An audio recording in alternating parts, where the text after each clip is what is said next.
오늘 이사야서 이제 6절인데 한번 꼼꼼하게 좀 살펴보도록 하겠습니다. 자, 우선 첫 절이 그날에 이렇게 되어 있죠. 이 그날은 앞서 3장서부터 쭉 열거한 여호와의 날입니다. 여러분, 여호와의 날은 이중성을 갖고 있다고 말씀을 드렸어요. 하나님의 약속에 붙들려 힘겨운 환경이지만 끝까지 하나님을 바라보고 길을 걸었던 자들에겐 그날은 구원과 보상의 날이 돼요. 그런데 하나님을 등지고 우상 숭배에 빠져서 세상에 먹을 것, 입을 것에만 몰두해서 그것을 인생의 목적으로 삼고 살았던 자들에게 그날은 어떤 날이 될까요? 심판과 보응의 날이 됩니다. 그 합당한 날이 돼요. 그래서 오늘 4장 1절은 사실 3장에서 그런 자들에게 하나님이 일찍이 경고를 했었습니다. 이제 그 경고의 결말이 이제 어떻게 될 것인가에 대한 결론을 1절에다가 담아 놓은 거예요. 전부 이렇게 문예적인 표현으로 비유를 썼기 때문에 이걸 누군가가 이렇게 해석을 해주지 않으면, 관찰을 해주지 않으면 이게 뭔 소린가, 갑자기 왜 7 여자가 나오고 뭐 한 남자가 등장을 하고 이게 무슨 뜻일까. 자, 우선 보십시다. 그날에 7 여자가, 여기 7이라는 숫자에 대해서 너무 큰 의미를 부여하려고 애쓰지 마세요. 그냥 많다. 여자 셋도 많잖아요. 여기서 말하는 7 여자는 그냥 많다 정도로 이해를 하면 돼요. 많은데 한 남자를 붙잡고, 한 남자, 7 여자와 한 남자, 이 뭔가 이렇게 대조가 지금 되고 있어요. 뭐라 그러는가 한번 보십시다. 우리가 우리의 떡을 먹으며 우리 옷을 입으리니, 우리의 떡을 먹고 우리의 옷을 우리가 입겠다라는 말은 여자들이 한 얘기예요. 여러분, 사실 성경의 큰 원리 속에 여자들이 가장 행복한 것은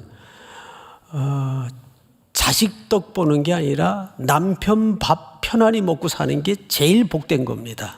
그렇죠? 근데 어쩌다가 여기서 아멘 소리가 왜 이렇게 크게 나오지? 근데 어쩌다가 세상이 여자들도 고달프게 바둥거려야 살아가는 전반적인 분위기가 됐어요. 그러니까 여기서 말하는 것은 이제 고대 시대를 기준으로 해서 여자들이 이렇게 얘기하는 거예요. 우리 거는 우리가 먹고 우리가 벌고 우리가 입고 살 테니까, 한 남자를 붙들고 그 다음에 뭐라 그러나 보세요. 다만 당신의 이름으로 우리를 부르게 하여. 자, 앞을 보실까요? 여러분, 외국에 나가면, 저도 뭐 이제 미국에 잠깐 이제 살았던 적이 있는데, 제 아내 성이 없어져 버려요. 제가 이제 송가니까 최 씨가 없어지고 미세스 송으로 불리워지더라고요. 그 뜻입니다.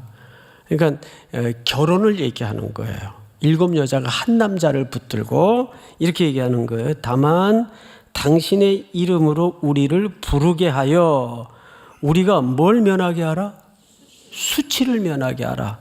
자, 이걸 이제 오늘 현대적 기준에서 이해를 하면 안 되고, 당시 고대 유대인들의 인식 기초에서 해석을 해줘야 됩니다. 그러니까 뭐 결혼 못하고 혼자 지내면 부끄러운 일인가, 그런 의미가 아니에요. 그래서 유대인들의 마인드를 이해를 해야 되는데, 유대인들은 기본적인 역사의 질서가, 여인들이 결혼을 해서 자녀를 낳는 것은 이건 당연한 거예요. 유대인들의 기본 질서에서. 왜냐하면 유대인들에게는 후손을 통해서 누가 오시도록 약속된 민족이기 때문입니까? 그렇죠. 그래서 그 인간의 기본적인 질서 속에 항상 그 메시지가 흘러가요. 그래서 여인들이 결혼을 해서 자녀를 갖지 못하면 유대인들은 두 가지로 이해를 했네요. 첫째는 저 여자분이 징계 중에 있거나 하나님께 징계 중에 있거나 아니면 완전히 그 기간이 길어지면 끊어졌거나. 대표적인 인물이 한나 아닙니까? 한나가 아이를 오랫동안 갖지 못했어요. 그래서 그 남편 엘가나가 분인날을 첩으로 맞아들이죠. 그 분인날에겐 자녀가 있었단 말이에요. 그러니까 당연히 그 시대 사람들도 분인나도 한나를 어떻게 인식했겠어요? 하나님께 저주를 받았거나 하나님께 끊어졌거나 이 둘 중에 하나로 이해를 했기 때문에 한나의 슬픔의 실체는 자녀가 없어서가 아니라 하나님과의 관계 문제의 고통이었어요. 정말 저는 하나님께 끊어졌나요? 이것이 한나 슬픔의 요체지 자녀가 없어서 슬프다는 그런 피상적인 고통이 실체가 아닙니다. 자, 이게 왜 중요하냐면 당시 유대인들의 마인드였어요. 그러니까 유대인들은 여자가 때가 됐는데 결혼을 못하면 자연히 생산을 못하게 돼요. 그 고통을 얘기하는 거예요. 그런데 이 표현이 여기 전반적으로 왜 등장하냐 하면 그 남자는 다 어디 갔는데? 어디 갔을까요? 하나님의 여호와의 날이 임박해서 전쟁이라는 수단을 통해 남자들은 다 죽어요. 그 시대가 얼마나 끔찍한 재앙의 시대입니까? 그리고 뭐만 남은 거예요? 그냥 여자만 남은 거예요. 그러니까 지금 이런 상황이 벌어진 겁니다. 그러니까 이런 설명들을 통해서 종합을 해보면 이 시대가 얼마나 가혹하고 처참한 시대인지를 우리가 넉넉히 짐작할 수 있는 거죠. 여호와의 날이 임박하자 전쟁이 일어나고 동원된 남자들은 불가피하게 현장에서 다 쓰러지고 이제 여자만 남았는데 여자들이 붙들고 결혼할 남자가 없는 거예요. 씨가 말라버렸다 그 말이에요. 그래서 여자들이 이런 애거를 하지 않으면 안 되는 너무너무 고통스러운 시대를 마주하게 된 거죠. 이제 이 말의 뜻이 뭔지 이해가 되겠어요, 여러분? 자, 이런 시대와 이제 극적으로 위대한 반전이 일어납니다. 어떤 반전이 일어나는가? 그게 2절이에요. 그래서 3장은 4장 1절에서 마무리가 돼요. 그리고 이제 우리가 4장 2절부터 하나님이 어떤 반전을 준비하시는가 봅시다. 그날에 역시 그 여호와의 날이 되겠죠. 그날에 여호와의 싹이 아름답고 영화로울 것이요. 자, 여호와의 싹 그랬어요. 이게 나무나 식물로 어떤 메시지를 담아서 비유를 시작합니다. 여호와의 싹, 이게 뭘까? 자, 우선 여기서 소개한 이 싹이라는 표현은 이사야 11장 1절에 나오는 싹이라는 표현과 대조 한번 해보십시다. 띄워주세요. 이사야 11장 1절 다 같이 시작. 이새의 줄기에서 한 싹이 나며 그 뿌리에서 한 가지가 나서 결실할 것이요. 네, 4장 2절의 싹은 체마흐라고 되어 있는데 여기 11장 1절에 이 한 싹이 호테르라고 되어 있어. 호테르. 여기서 호테르라는 말은 작은 가지라고도 표현을 하고 사실은 또 매라고도 표현해요. 회초리.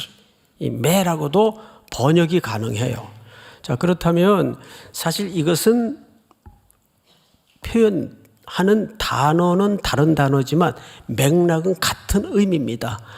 그래서 이사야 선지자가 가장 큰 줄거리로 드러내고자 하는 것이 여호와의 싹입니다. 이 여호와의 싹은 사실 누구를 가리키고 있는 걸까요? 오실 그리스도입니다. 왜냐하면 11장 1절을 다시 보세요. 이새의 줄기에서, 이새는 누구의 아버지가 되죠? 그렇습니다. 다윗의 아버지예요. 그래서 다윗의 집안에서 누가 일어납니까? 그리스도가 일어나요. 메시아가 일어나요.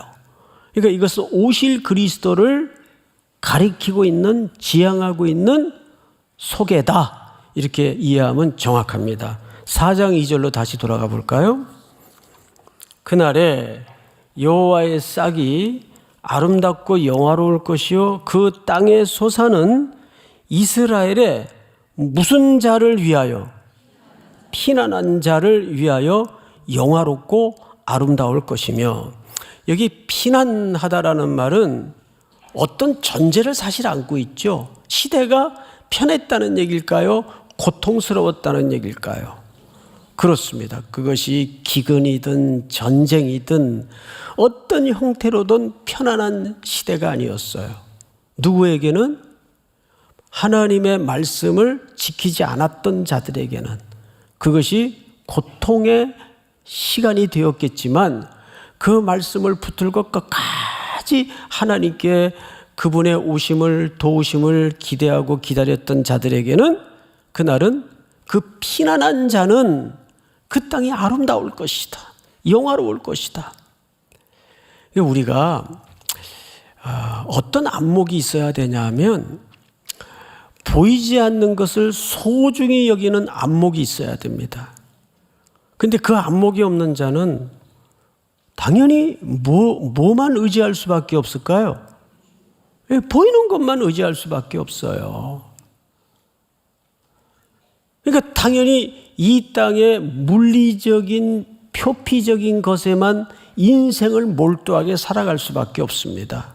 그런데 영이 살아있는 자, 하나님의 생명이 있는 자에게는 어떤 은혜가 들어오냐 하면, 보이지 않는 것을 소중히 볼 줄 아는 눈을 가지게 됩니다. 믿습니까? 네. 그 눈을 갖는 게 어마어마한 복이에요. 그건 내가 갖고 싶다고 가져지는 게 아니에요. 할렐루야. 우리 삼일교회 청년들, 또 우리 성도들은 특별히 그 눈이 열어지는 은혜가 있기를 바랍니다. 어떤 일상적인 문제에 부딪혀 있든지 무언가를 판단해야 되는데 늘 보이는 숫자, 크기, 외모, 규모에만 판단의 근거를 두지 말고, 보이지 않는 하나님은 이 일을 어떻게 판단하실까? 하나님은 이 일을 정말 기뻐하실까? 이것이 생명을 살리는 일일까? 생명을 죽이고 나만 이득을 취하는 일일까? 이렇게 보이지 않는 가치에 집중할 줄 알아야 돼요. 자, 그래서 그런 자를 뭐라고 여기 표현했는가 하면 피난한 자라고 그랬어요. 피난한 자. 그러니까 결국 이 피난한 자가 어디로 피했다는 얘기일까는 이제 결말쯤에 우리가 보게 될 텐데, 자, 3절을 보십시다. 시온에 남아있는 자, 피난한 자가 뭘로 바뀌죠? 표현이 같은 표현인데 남은 자. 이건 성경 전체에서 아주 중요한 주제가 되죠. 후에 남아있는 자, 예루살렘에 머물러 있는 자, 곧 예루살렘 안에 생존한 자 중 기록된 모든 사람은 거룩하다 칭찬을 얻으리니. 근데 남아있는 자가 뭘로 칭찬을 얻는데요? 기록된 자. 자, 이 기록됐다는 게 뭘까? 우리 출애굽기를 먼저 한번 띄워주실까요? 제가 좀 읽겠습니다. 그러나 이제 그들의 죄를 사하시옵소서. 이거는 우상 숭배에 빠져 있던 출애굽한 광야의 이스라엘 백성들을 향해서 모세가 너무 슬퍼서 하나님께 구하는 어떤 내용이에요. 그들이 우상 숭배에 빠졌었죠?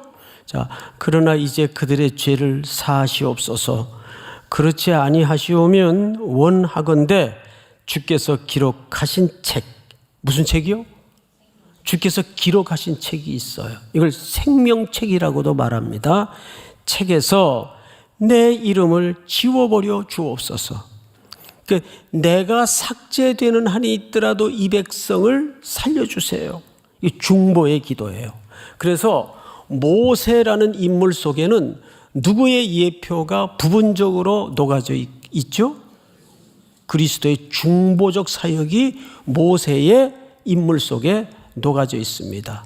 다윗은 다윗대로, 모세는 모세대로 조각조각씩 그리스도의 예표가 모아져 있어요. 그래서 그걸 종합해 보면 오실 그리스도를 가르치고 있는 겁니다. 믿습니까? 자, 여호와께서 모세에게 이르시되 누구든지 내게 범죄하면 내가 내 책에서 그를 어떻게 하리라? 지워버리리라. 지워버리라. 우리 한 군데만 더 볼까요? 말라기서를 한번 볼까요? 전체 한번 같이 읽어보십시다. 시작. 그때 여호와를 경외하는 자들이 피차에 말하매 여호와께서 그것을 분명히 들으시고 여호와를 경외하는 자와 그 이름을 존중히 여기는 자를 위하여 여호와 앞에 있는 기념책에 기록하셨느니라.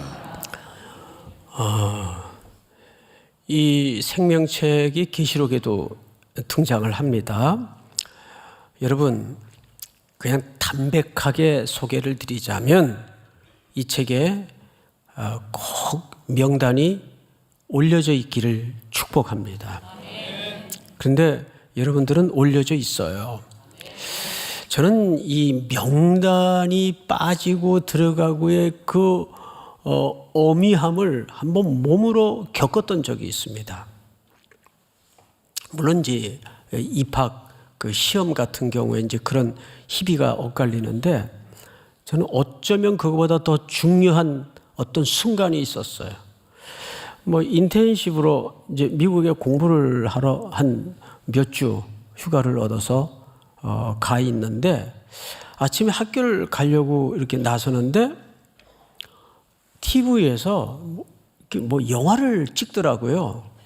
영화가 이렇게 나와요. 그래서 영화인 줄 알았어요. 그랬더니 그 트윈 빌딩이 그 비행기로 공격을 받아서 난리가 난 장면인데, 아니 아침인데 누가 그게 실제인 줄 알겠어요. 근데 밑에 영어 자막을 보니까 이렇게 돼 있어요. 지금 미국이 공격을 당하고 있습니다. 이것은 실제입니다. 그러니까 난리가 난 거예요. 미국 전역이. 그리고 그 순간으로부터 미국 52개 주 전체 공항이 전부 크로즈가 됐어요. 그러니까 비행기가 못 뜨는 거예요. 이게 언제까지 이어질지 아무도 모르는 거예요. 근데 비상한 경우, 비상한 일을 위해서 오늘 밤 비행기가 딱 마지막으로 한 대 뜨는데 이거 뜨고 나면 이제 완전히 크로즈가 되는 거예요. 그래서 캐리어 가방을 급하게 꾸려가지고 뭐 학교는 당연히 다 이제 크로즈가 됐고 공항으로 갔어요. 그래서 그 카운터에서 명단을 짰는데 거기에 이름이 있어야 그날 그 비행기를 타요. 그리고 그 비행기를 타야 제가 남은 일정들을 한국에서 소화할 수 있고 또 스케줄도 엉키질 않습니다. 야, 이걸 반드시 타야 되는데 해서 무조건 나가서 어마어마한 인파가 차량도 통제되니까 걸어서 막 들어오는 거예요. 공항으로. 꽉 들어찼어요. 야, 여기서 어떻게 비행기를 타나. 그리고 막연히 이제 기다리면서 기도하고 있는데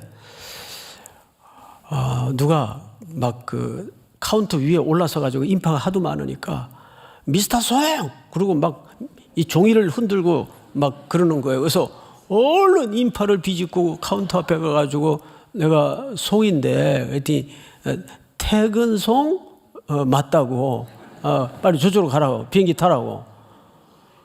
와, 거기에 제 이름이 있었어요. 예. 이게 무슨 기준으로 했는지 지금도 미스터리인데 하여간 거기 제 이름이 있었어요. 그래서 비행기를 타고 무사히 한국에 도착할 수 있었어요. 그러니까 사람들이 모두가 신기하고 이상한 거예요. 지금 미국 전역이 크로즈가 됐는데 어떻게 비행기를 탔냐고. 나도 모르겠다고. 그러니까 여러분, 예를 들어서 마지막 날 내 이름이 송태근, 이영규 이렇게 이름이 불리워질 때 내 이름이 거기 있으면 마음이 어떻겠어요? 근데 아무리 이름을 불러도 내 이름이 안 나와. 그리고 자, 이상입니다. 마감이 되면 그 당혹스러움과 그 황망함이 얼마나 깊겠어요. 생명책에 꼭 들어가야 됩니다. 뭐 21세기에 저런 얘기를 하나? 아니요. 이게 영원히 죽고 영원히 사는 문제인데 21세기가 어디 있어요? 믿습니까, 여러분? 여러분들이 반드시 마지막 호명되어지는 그날 여호와의 책에 기억되어 있기를 주의 이름으로 축복합니다.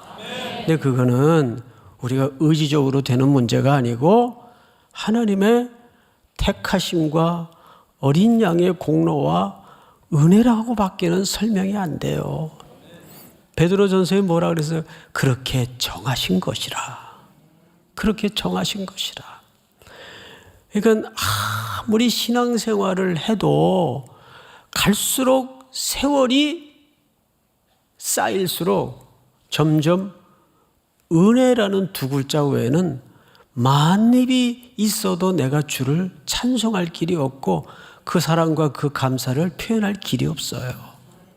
할렐루야. 자, 그런데 다시 성경으로 돌아가서 4절을 보십시다. 이는 주께서 심판하는 영과 소멸하는 영으로 시온의 딸들의 더러움을 씻기시며 예루살렘의 피를 그 중에서 청결하게 하실 때가 됨이라.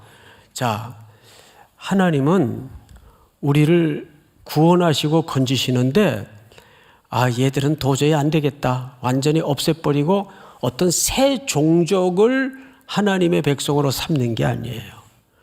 옛날에 여전히, 옛날까지 갈 거다. 3장에서 여전히 그 구족물에 토했던 것을 다시 주워 먹고 정말 하나님을 떠나서 원수의 자리에 던져져 있던 그들을 다시 끌어내서 씻기시고 정결하게 하셔서 하나님의 백성으로 삼으시겠다는 약속이에요. 믿습니까?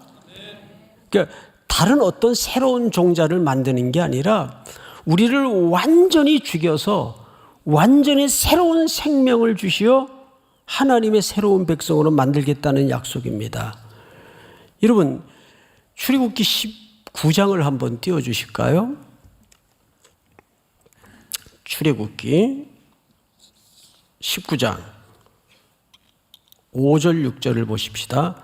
세계가 다 내게 속하였나니 너희가 내 말을 잘 듣고 내 언약을 지키면 너희는 모든 민족 중에서 내 뭐가 되겠고? 구약에서는 항상 이렇게 조건적으로 설명을 하지만 이미 이 속에는 하나님이 우리를 향하신 경영과 계획이 녹아져 있습니다. 제가 요즘 이제 일부 설교들을 가만히 들어보면 좀 속상한 게 있어요. 저도 그런 남들이 속상한 설교를 또 할 때도 있겠죠. 저도 어떤 부분인가 하면 자꾸 시대의 흐름을 말할 때가 있어요. 설교자들이. 물론 설교자들이 시대의 흐름을 봐야죠. 알아야죠. 깨닫는 거 중요하죠. 그런데 거기에서 그냥 머문다는 겁니다. 시대가 지금 이렇게 흘러가고 있습니다. So what? 그래서 우리는 한 걸음 그걸 더 넘어서 어디까지를 보지 않으면 안 되는가 하면 저는 이제 선교지를 청년들하고 성도들하고 다니면서 그걸 많이 느껴요. 시대의 흐름이 분명히 있어요. 그 시대의 트렌드가 있고. 그래서 어느 서울대 교수님은 매년 몇 년에 한 번씩 그 트렌드에 관한 그 리서치를 해서 발표를 하죠. 그게 도움이 돼요. 그런 경향과 흐름을 현대인들이 그리스도인들이 또 볼 수 있고 알아야 되겠죠? 근데 더 중요한 게 뭘까요? 그걸 넘어서서 하나님의 경영을 봐야 돼요. 믿습니까? 선과 악이라는 것은 딱 이렇게 산수로 쪼개듯이 구분되어 있는 게 아니란 말이에요. 예? 그리고 선한 역사와 악한 역사가 그렇게 딱 끊어져 있는 게 아니란 말이에요. 이게 다 혼재되어 있고 섞여 있어요. 그러면서 굵게 그 유장한 세월과 역사를 통해서 하나님은 하나님의 뭘 드러내서요? 이 역사를 흐르게 하시는 그분의 경영과 얼굴을 드러내세요. 믿습니까? 교회는 이걸 봐야 돼요. 시대의 트렌드, 흐름도 중요하게 살펴야 되겠지만 그걸 리서치하면 나오는 거예요, 사실은. 예? 그런데 진짜 교회가 놓치지 말아야 될 시선이 뭐냐 하면 하나님의 경영이에요. 하나님은 지금 이 시대에 어떤 경영의 시선을 갖고 계시는가. 교회가 그걸 집중할 줄 알 때 그것이 교회의 건강성을 담보하는 거죠. 믿습니까? 그러니까 이렇게 뭐 어떤 회사나 또 CEO들이 그저 월급 많이 받고 그저 뭐 별일 안 하는 것 같아도 그분들이 왜 그 비싼 돈 받아요? 몇십억씩 연봉을. 그런 흐름을 보는 거예요. 이걸 보통 우리가 통찰이라고 하죠. 통찰력. 교회가 그걸 놓쳐버리면 그저 앞에 문제에만 헤쳐나가거나 급급하게 바쁘게 되는 겁니다. 우리 삼일교회가 특별히 젊은이들이 많은 교회인데 우리 청년들이 우리 어른들의 지혜를 통해서 또 하나님의 말씀을 기초로 그런 시대적 통찰. 그래서 제가 이제 60이 넘어서 제가 60이 넘었어요. 제가 60이 넘어서 제가 눈 뜬 게 뭐냐 하면 성경을 선교적 해석학으로 다시 봐야 되겠다라는 생각에 눈이 열어진 거예요. 이건 정말 제게는 엄청난 변화였습니다. 늘 본문을 집중해서 본문의 의미를 드러내고 할 때도 그게 잘 안 보였어요. 그런데 우리 삼일교회에 와서 삼일교회 청년들과 성도들과 선교 현장 세계를 다니면서 지금 하나님이 어떻게 큰 역사의 물줄기를 틀어가시는가 그게 들어오더라고요. 그게 제가 깨달은 게 아니란 말이에요. 그러니까 이런 하나님의 경영을 볼 수 있어야 됩니다. 믿습니까? 자, 이제 성경을 다시 보십시다. 5절, 6절은 한데 묶어서 우리가 봐야 되는데 아주 중요한 결말이 되겠죠. 제가 먼저 읽겠습니다. 여호와께서 거하시는 시온산과 모든 지폐 위에 낮이면 구름과 연기, 밤이면 화염의 빛을 만드시고 그 모든 영광 위에 덮개를 두시며 6절 다 같이 시작. 또 초막이 있어서 낮에는 더위를 피하는 그늘을 지으며 또 풍우를 피하여 숨는 곳이 되리라. 예, 이제 다 왔어요. 여러분 지금 2절을 우리가 읽었는데 이게 퍼뜩 머릿속에 어떤 이미지가 확 기억이 됩니까? 네? 그렇죠. 광야. 광야하면 또 연상되는 기억이 있어야 되겠죠? 출애굽. 불기둥, 구름기둥. 그다음에 중요한 게 그들이 출애굽해서 제일 먼저 도착한 산이 시내산. 거기서 뭐 했죠? 언약을 했어요. 그래서 이제 그 언약 안에서 그 언약을 따라 그들이 광야길을 지나가게 됩니다. 광야길의 가장 상징적 하나님의 인도와 보호와 안전의 사건이 불기둥과 구름기둥이었습니다. 그리고 하늘의 만나의 사건이었어요. 왜 이사야가 이쯤에서 이 출애굽의 기억을 이스라엘 백성들에게 상기시킬까요? 그 이유가 있어야 돼요. 우리도 아이들을 불러다 놓고 어떤 꾸지람을 하거나 야단을 칠 때, 너 10년 전 아빠하고 약속했던 거, 그리고 아빠가 그 약속을 위해서 너에게 얼마나 헌신을 다했던 거 너 기억하지? 네 기억 속에 그 캡처 어디 갔냐? 그리고 과거에 어떤 서로가 기억할 수 있는 일이나 그림을 얘기를 해, 인용을 해서.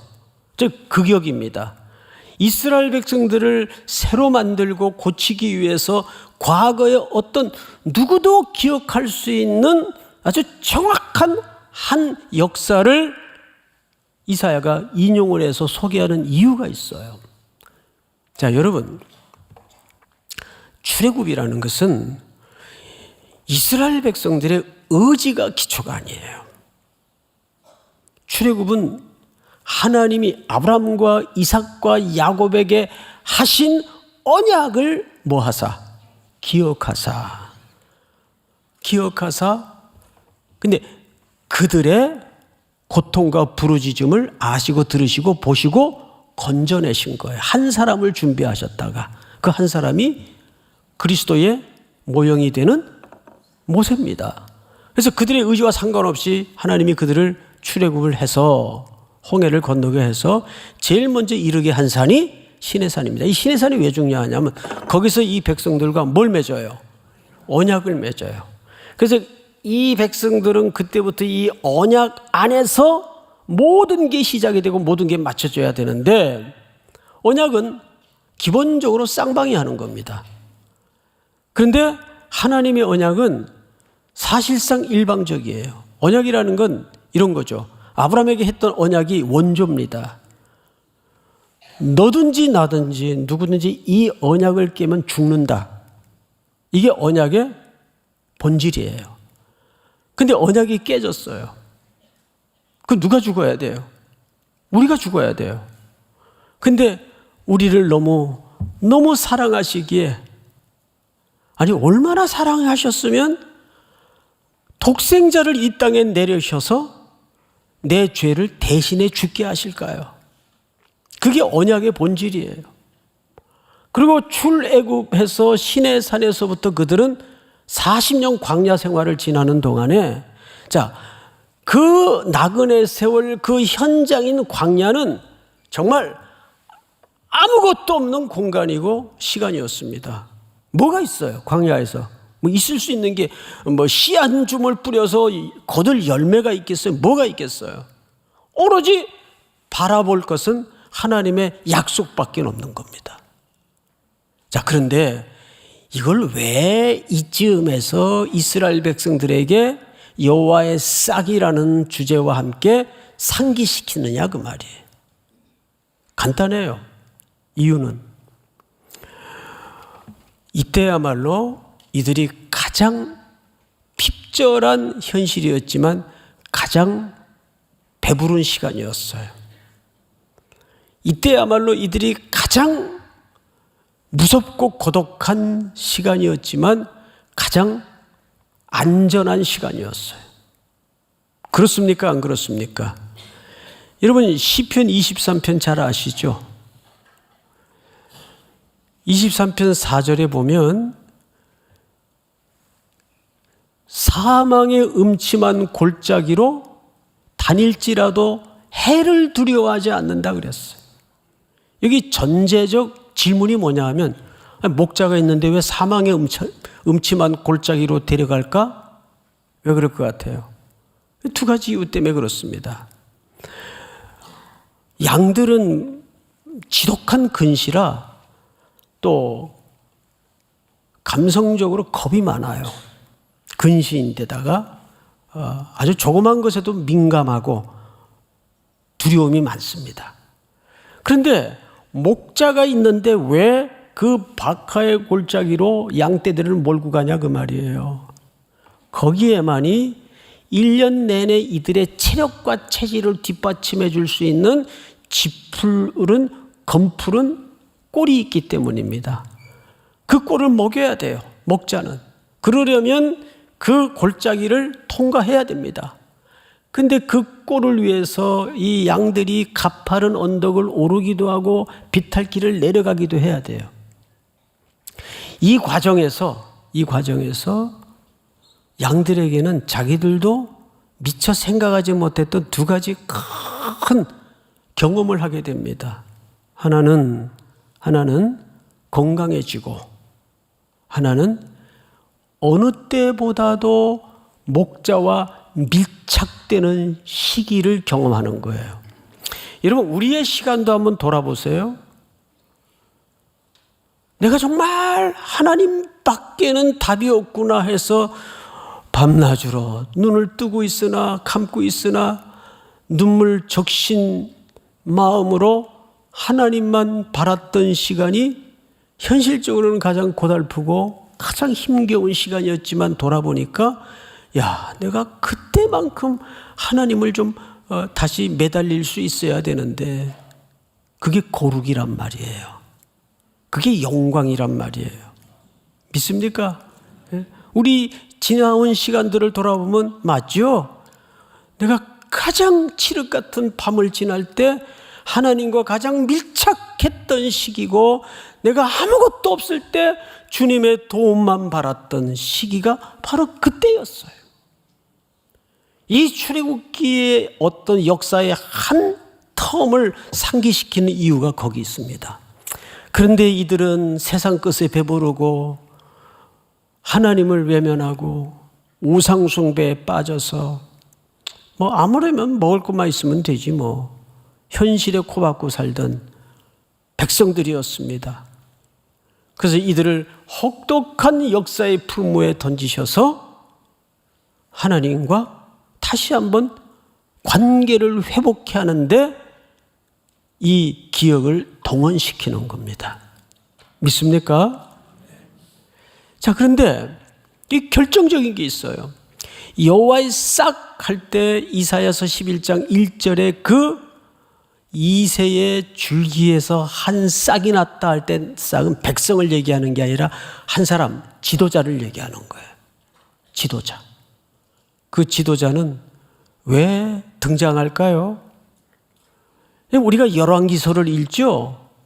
왕들은 어떤 왕은 이런 정치를 냈고 어떤 왕은 저런 정치를 냈다를 소개하기 위해서 그 역사가 기록된 게 아니에요. 그 역사의 한가운데를 뚫고 지나가는 우리로 하여금 깨닫게 하시는 주제가 뭔지 아세요? 너희들이 요구하여 세웠던 그 이 땅의 지도자들이 너희에게 어떤 평안한 날을 선사했던가? 뭘 배불리게 했던가? 참된 행복을 가져다 주었는가? 반복되는 왕들이지만 어느 한 왕이고 영원한 것도 없었고 백성들에게 그들의 기대만큼이나 온전하게 만족을 주었던 왕도 없어요. 나중에는 유다도 이스라엘도 아수르의 바벨론에 다 유배가 됩니다. 그리고 처절한 고통의 역사 속에서 그들이 결국은 고개를 들어 누구를 바라보게 되죠? 왕 중의 왕, 우리 주 그리스도, 오실 메시아만이 우리의 참된 왕일 수밖에 없구나. 믿습니까? 이것이 오늘 우리의 영원한 피난처는 십자가의 내 죄를 대신해 죽으신 그리스도 외에는 우리의 영원한 피난처일 수가 없다는 고백을 만들어내는 겁니다. 또 한 주도 여러분들의 일상 속에 부딪히는 모든 일들이 어떤 주제고 어떤 문제든지 주님이 영원한 피난처가 되시는 고백이 터져나오기를 주의 이름으로 축복합니다. 다 일어나십시다.